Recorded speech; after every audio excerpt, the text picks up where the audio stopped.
नीतीश कुमार सिर्फ 15 घंटे में छठी बार बिहार के मुख्यमंत्री बन गए। 4 साल बाद नीतीश ने घर वापसी करते हुए बीजेपी के साथ सरकार बना ली। अब कल विधानसभा में नीतीश बहुमत साबित करेंगे, लेकिन लालू यादव को छोड़कर बीजेपी के साथ सरकार बनाने के नीतीश के फैसले ने उनके पुराने साथियों को चौंका दिया है। अब लालू और राहुल गांधी नीतीश को धोखेबाज बता रहे हैं, लेकिन अपने पत्तों के बारे में दूसरों को आभास न होने देने और सही वक्त पर सही चाल चलने को ही राजनीति कहते हैं। कल शाम 6:27 से शुरू हुआ बिहार का राजनीतिक ड्रामा अब तक जारी है। अब सस्पेंस बहुमत परीक्षण को लेकर है। संवाददाता राजकिशोर बता रहे हैं, कल शाम से लेकर सुबह 10 बजे तक 15 घंटों के बीच पर्दे के पीछे क्या क्या हुआ, पूरा खेल।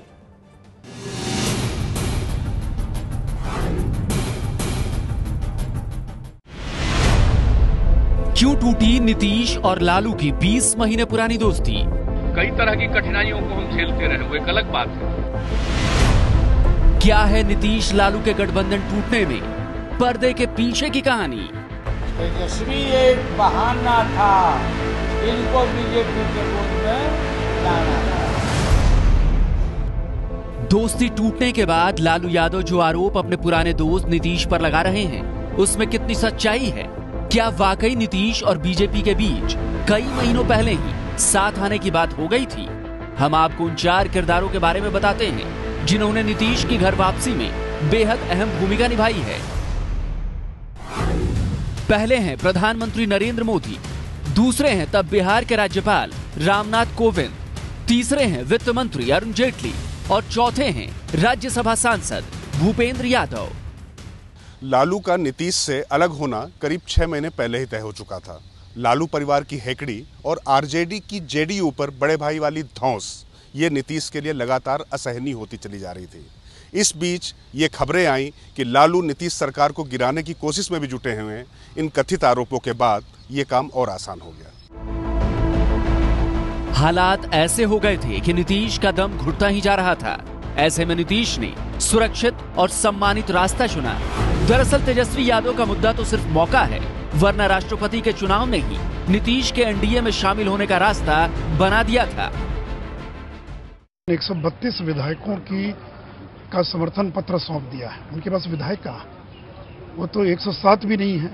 कांग्रेस के लोग भी कल नहीं गए थे साथ में, तो कहां 107 कहां 132।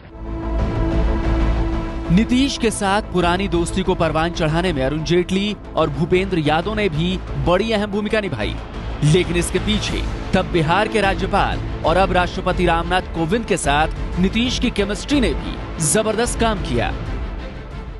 बिहार के गवर्नर रहे, बिहार के लिए गौरव की बात है। वो राष्ट्रपति बनने जा रहे हैं। इतना अच्छा काम किया तो हम लोगों ने तय किया कि उनको हम समर्थन देंगे। इस बात को लेकर न जाने मेरे ऊपर क्या क्या आरोप लगाए गए। कोविंद के सहज और राज्य सरकार के प्रति नरम और खुले व्यवहार ने शायद नीतीश को एनडीए के साथ पुराने दिनों की याद दिला दी, जिसमें वो सही मायनों में अपने फैसले मुक्त होकर लेते थे। बीजेपी और नीतीश के भरत मिलाप की शुरुआत हैदराबाद हाउस दिल्ली से हुई। मौका था मॉरिशस के राष्ट्रपति के सम्मान समारोह का। इसी बैठक में मोदी और नीतीश के बीच में जो केमिस्ट्री बनी, उसके गुल अब खिल रहे हैं। तभी रामनाथ कोविंद के राष्ट्रपति भवन जाने का रास्ता तय हो गया और नीतीश की घर वापसी का। सूत्रों के मुताबिक नीतीश ने कोविंद के नाम पर अपनी तरफ से सहमति का आश्वासन दे दिया था। मोदी और नीतीश की इस मुलाकात के बाद ही सियासी पंडित नए समीकरणों की आहट साफ तौर पर देखने लगे थे। बातचीत आगे बढ़ी तो बिहार के विकास, भ्रष्टाचार के खिलाफ लड़ाई और राजनीतिक दखलंदाजी से मुक्त शासन को एजेंडा बनाया गया, क्योंकि इस्तीफे के बाद नीतीश की बातों से साफ झलक चुका था कि दखलंदाजी उन्हें कितना परेशान कर रही है।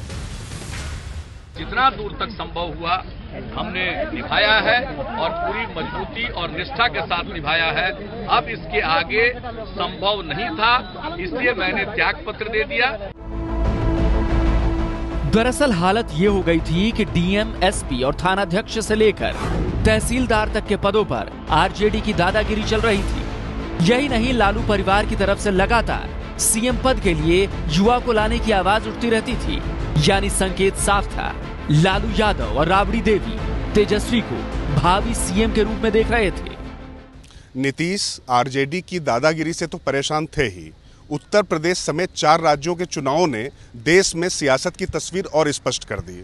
नीतीश को समझ में आ चुका था कि अब जिस विपक्षी एकता की बात हो रही है उसका कोई भविष्य नहीं है।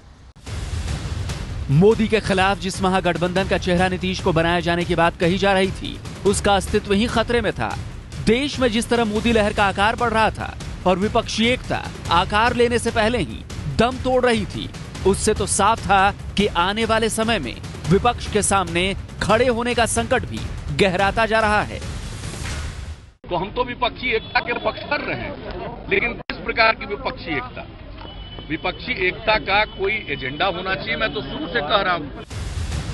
लिहाजा मिस्टर क्लीन के नाम से मशहूर नीतीश ने तेजस्वी के भ्रष्टाचार के मुद्दे पर सरकार से बाहर आकर घर वापसी कर ली। जो रहीम उत्तम प्रकृति का कर सकत कुसंग, चंदन विष व्याप्त नहीं लपटे रहत भुजंग। जिस समय लालू से नीतीश का गठबंधन हुआ था, उन्होंने रहीम का ये दोहा ट्वीट किया था। तो अब नीतीश कह सकते हैं कि उन्होंने भुजंग को चंदन से अलग कर दिया है।